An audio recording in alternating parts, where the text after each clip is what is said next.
سبحان الله هذا البحر موجود في جزر هواء، دائما تتدفق الحمم المنصهرة فتلهب ماء البحر، وترتفع درجة حرارة الماء إلى أكثر من 1000 درجة مئوية. تصوروا أيها الأحبة، يعني فوق درجة الغليان بكثير.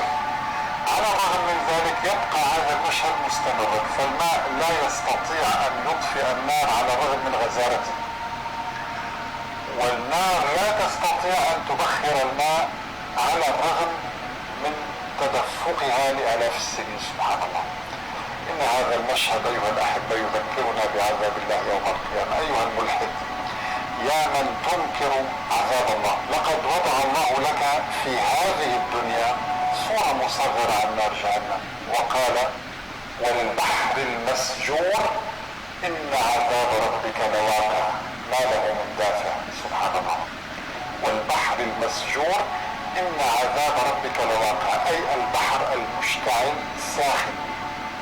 كيف أنك ترى هذا البحر في الدنيا وتنظر إلى كتاب الله فترى أن الله حدثك عنه في زمن لم يكن أحد يعلم شيئا عن هذه البحار. النبي عليه الصلاة والسلام لم يركب البحر في حياته ولا مرة. إذن أيها الملحد، هل تتوب إلى الله؟ هل ترجع إلى خالقك عز وجل وتتذكر عذاب الله يوم القيامة الذي خاطبك وقال: والبحر المسجور إن عذاب ربك لواقع ما له من دافع؟ صدق الله العظيم.